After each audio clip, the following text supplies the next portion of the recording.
Omar Sqali est un matheux passionné de sport, de football, mais aussi et surtout de cheval. L'homme n'a pas peur des chiffres et ose les discuter. Et à l'occasion des 20 ans de la Société royale d'encouragement du cheval, plus connue sous le nom de la SOREC, son directeur général se retrouve face au desk pour dresser le bilan de ses années de travail, mais aussi parler ouvertement des projets en cours et ceux à venir. Partenariat, démocratisation du cheval et tradition, le patron de la SOREC se livre sans détour. Sir Omar Sqali, depuis 20 ans, votre credo a toujours été de démocratiser l'accès au cheval. Vous pensez y être arrivé? Alors en fait, notre ambition, c'est de renforcer ce lien qu'ont tous les Marocains avec le cheval. Et pour cela, nous réfléchissons, nous pensons tous nos événements directement pour le grand public, pour que cette passion soit accessible au plus grand nombre. Et aujourd'hui, notamment lors des grands événements de course ou lors de grands événements équestres, nous réfléchissons à des animations, à un accès pour tous. Aujourd'hui, pratiquement tous les accès sont ouverts, sont gratuits, pour que le Marocain découvre, pour les plus jeunes, redécouvre tout ce qui est autour du cheval, et surtout redécouvre cette filière qui est en fait une filière moteur socio-économique et culturelle dans notre pays. Cette année, la SOREC fête ses 20 ans. Où en est concrètement la stratégie nationale pour la filière hiking? Alors, comme vous le savez, l'ambition de la stratégie nationale du cheval mise en œuvre en 2011 était de positionner le Maroc comme un pays du cheval et la filière équine comme moteur socio-économique. Cette stratégie était basée à bâtir les fondements et les fondamentaux de la filière, notamment par le développement et la sauvegarde surtout du cheval barbe, et aussi l'accroissement du cheptel, du nombre des chevaux barbes, mais aussi le lancer des initiatives et aussi surtout de la sensibilisation pour les utilisations du cheval moderne et traditionnel, notamment en utilisant les chevaux barbes et arabes barbes. Et aussi bâtir des infrastructures aux normes internationales, très très important pour le développement pérenne d'une filière, et aussi faire converger tous les acteurs des courses marocaines vers un objectif important, c'est la performance des courses. Aujourd'hui, c'est ce que nous avons fait depuis une dizaine d'années. Aujourd'hui, nous nous inscrivons dans une nouvelle stratégie qui est basée sur la génération gris, la stratégie de notre ministère de tutelle, le ministère de l'Agriculture, de la Pêche maritime, Développement rural et les eaux et forêts. Et pour la partie cheval, cela vise essentiellement, d'abord, c'est l'élément humain est au cœur de nos décisions et de cette stratégie, et elle vise aujourd'hui à développer un écosystème au niveau rural pour créer une classe moyenne de socioprofessionnels et aussi générer de la richesse dans le milieu rural en professionnalisant et en accompagner des initiatives aussi, de l'entrepreneuriat, très très important, et tout cela pour créer des emplois et faire rayonner le patrimoine cheval, mais aussi notamment dans le milieu rural. Où va l'argent de la SOREC? Et quel est le chiffre d'affaires de l'institution? Nous réalisons plus de 8 milliards, plutôt vers les 8,5 milliards aujourd'hui de dirhams d'enjeu. C'est nos objectifs pour l'année 2023. Et aujourd'hui, nous contribuons au trésor de l'État à hauteur de 1,4 milliard de dirhams. Et il y a 500 millions de dirhams qui est ce qu'on appelle retour à la filière, indépendamment des frais de la gestion de la SOREC, qui fait à peu près la moitié de ce chiffre. Mais directement à la filière en termes d'aide, en termes de primes aux éleveurs, d'initiatives, tout ce dont on a parlé, tous les projets que nous menons, les projets socio-économiques, culturels, représentent une enveloppe de 500 millions de dirhams aujourd'hui. Au Maroc, quand on dit cheval, on pense tout de suite à la tboreda, aux barbes, à la tradition. Vous faites quoi pour valoriser ce patrimoine?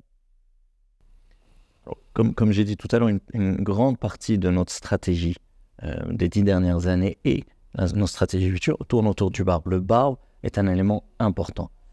C'est notre cheval, donc pendant toutes ces années et les années à venir, nous nous sommes forcés d'abord de sauvegarder, puisque le cheptel avait un nom qui était trop peu important, mais aussi nous avons donné des incitations financières aux éleveurs pour justement faire naître plus de chevaux barbes, nous avons fait de la promotion de ce cheval-là au niveau national et international, et nous avons créé ou incubé des unités de valorisation du cheval barbe et arabe barbe pour développer les utilisations, et nous avons aussi créé un certain nombre de dates ou d'événements autour du cheval barbe, notamment des rallyes équestres, des courses d'endurance, du sport équestre, pour justement développer les utilisations. Et bien entendu, sur ces 10 dernières années, une de nos plus grandes réalisations, c'est de réintroduire le cheval barbe et arabe barbe, qui sont en fait les chevaux du Maroc, dans la Tabourida. Et justement, ça nous fait une transition pour la Tabourida.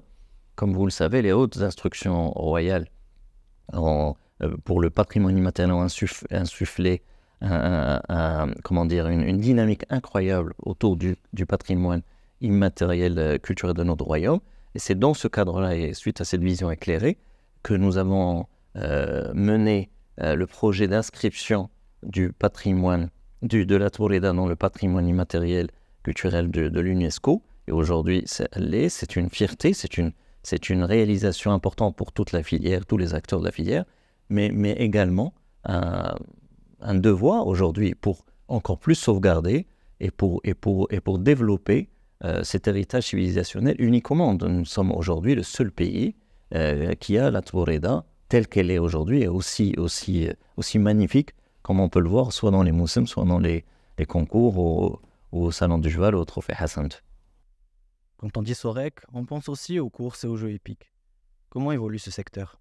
Aujourd'hui, pour la partie course, nous sommes une des rares institutions africaines à avoir vraiment développé et pérennisé les courses hippiques pour qu'elles soient au cœur du développement de la filière, puisque les courses aujourd'hui, notamment par la partie sportive, un peu comme la Formule 1 pour les courses, mais également qui génèrent les jeux. Et aujourd'hui, nous avons veillé à structurer, professionnaliser, notamment par la réglementation, par le contrôle, filmer un peu l'équivalent de la VAR, l'antidopage, les écoles de formation. Nous avons développé une école de formation pour les jockeys et une autre pour les entraîneurs. Donc aujourd'hui, nous sommes aux standards internationaux, et d'ailleurs même nos courses sont aujourd'hui ce qu'on appelle exportées, c'est-à-dire qu'elles sont diffusées dans d'autres pays et sur lesquels des joueurs parient à travers le monde. Et justement, les paris, les jeux hippiques dans notre pays, c'est un élément, comme j'ai dit tout à l'heure, économique crucial pour le développement de la filière. Et aujourd'hui, nous avons quasiment triplé ces enjeux sur les 15 dernières années.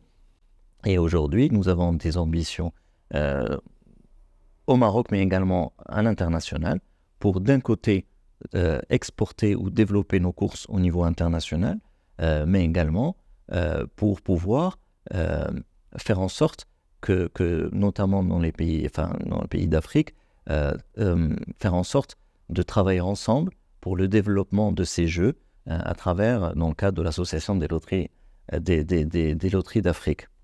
Dans ce sens, vous avez aussi développé Gamma by Sorek et abandonné la solution Carus pour la gestion des courses. Pourquoi? Alors, nous croyons fermement que l'innovation, de manière générale, est cruciale pour le développement de la filière. C'est pour cette raison que nous avons développé et modernisé nos systèmes pour offrir un cadre à nos clients, mais aussi au public, un cadre innovant, digital ou digitalisé, agile et sécurisé. C'est un système qui gère 1 million de transactions par jour, pour vous donner une idée, avec des pics de transactions.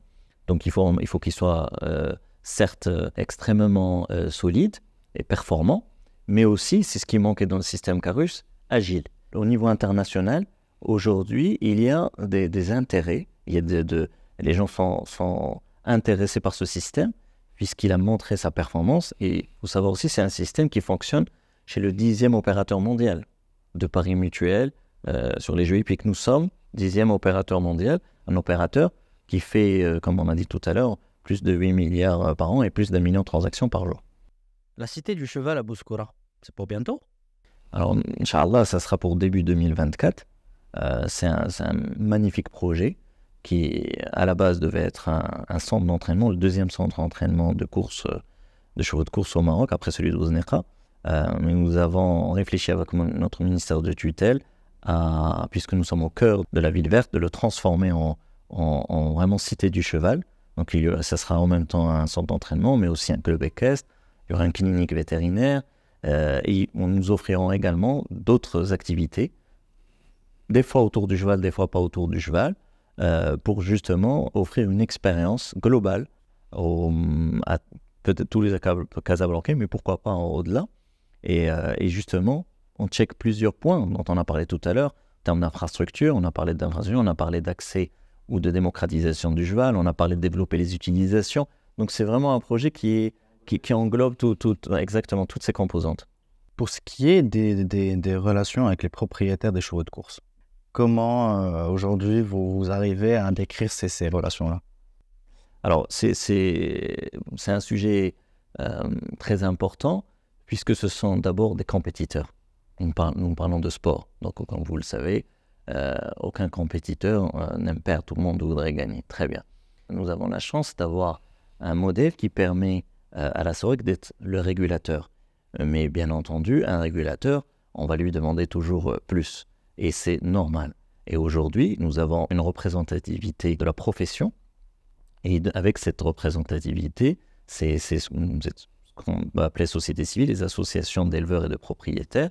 Nous avons des débats, des fois importants, pour justement comment développer les courses, comment développer le secteur, mais aussi, et ça pour nous c'est très important, j'ai dit tout à l'heure que dans le cadre de la génération green, l'élément humain est au cœur de nos décisions, mais justement, comme nous souhaitons mettre l'élément humain au cœur et développer une classe moyenne de socio-professionnels, les visions peuvent être des fois,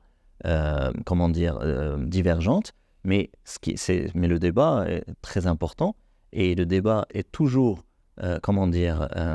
positif pour pouvoir faire avancer. Donc nous les challengeons, mais ils nous challengent aussi. Et ensemble, comme on a bâti les 10-15 dernières années, et aujourd'hui le monde entier applaudit le développement des courses, nous ne pouvons que réussir ensemble à développer encore plus ce secteur-là dans le futur. Que faites-vous concrètement pour les jeunes talents équestres et la formation des cavaliers professionnels? Alors, comme j'ai dit, l'élément humain est au cœur de nos stratégies, et notamment en termes de formation. Ça, nous avons travaillé sur cela depuis des années. Nous avons mis en place l'Académie des arts équestres à Mrakesh. Nous avons mis en place l'école de formation des jockeys qui aujourd'hui se transforme en académie des courses hippiques, puisque nous avons également lancé le programme de formation des entraîneurs. Et nous travaillons également en étroite collaboration et de partenariat avec l'OFPTT pour l'Institut national du cheval et aussi avec les différents acteurs. C'est un domaine un peu particulier, donc il n'y a pas forcément toujours sur le marché les bonnes formations, puisque notre filière, elle est certes à fort potentiel, étant donné tout ce qu'on a dit sur le lien du cheval, toute la volonté que tous les acteurs publics et privés donnent à cette filière. Mais aujourd'hui, ça reste quand même, en termes de taille, une filière de taille moyenne. Et donc, nous voyons, dans l'obligation de développer des programmes très, très spécifiques pour répondre à des besoins spécifiques. Et c'est pour cette raison que nous avons développé cette académie des courses, Académie des arts équestres, pour incuber les utilisations du cheval. Donc aujourd'hui, au-delà bien sûr de tous les programmes de sensibilisation que nous réalisons lors de nos tournées au niveau des éleveurs, pour être plus proche de l'éleveur et lui transmettre les techniques d'élevage d'utilisation au niveau sur le terrain et des fois même dans les fermes et les lieux d'élevage. Quels avantages ont des événements comme le Grand Prix d'Afrique pour les jockeys locaux, bien sûr? Alors le Grand Prix d'Afrique est un Grand Prix qui a été mis en place en 2012, je pense, au niveau de l'hippodrome de Vincennes, et qui était à la base un événement, un rendez-vous pour, on va dire, célébrer le partenariat entre le PMU français et les loteries d'Afrique, qui sont les partenaires du PMU. Et un peu avec notre lobby, mais aussi les membres de l'Association des loteries d'Afrique, nos frères africains, ensemble, nous avons pensé que ça serait plus pertinent que le Grand Prix d'Afrique soit organisé en terre africaine. Et donc depuis 2022, donc 2 éditions maintenant, en 2022 et 2023, nous avons organisé ce Grand Prix d'Afrique à Marrakech, qui a eu un énorme succès, d'ailleurs qui est en train de se transformer en un événement encore plus important, puisqu'à la base c'était une journée de course. Mais après on a développé un séminaire autour des métiers des loteries pour nos partenaires. Nous avons également invité les représentants des autres filières, des filières de cheval dans les pays africains, notamment les pays partenaires, le Mali, Sénégal et Côte d'Ivoire. Et cette année, Inch'Allah, il va être encore plus important, puisqu'il y aura également un forum, une exposition d'un certain nombre de partenaires techniques. Et aujourd'hui, c'est un événement vraiment, pour moi, c'est l'événement le plus important, que ce soit dans le domaine des loteries ou dans le domaine de la filière, au niveau africain aujourd'hui, et il le sera encore plus demain, Inch'Allah. Donc je comprends qu'il y a beaucoup de projets qui arrivent en perspective pour les années à venir. On ne s'ennuie pas dans cette filière.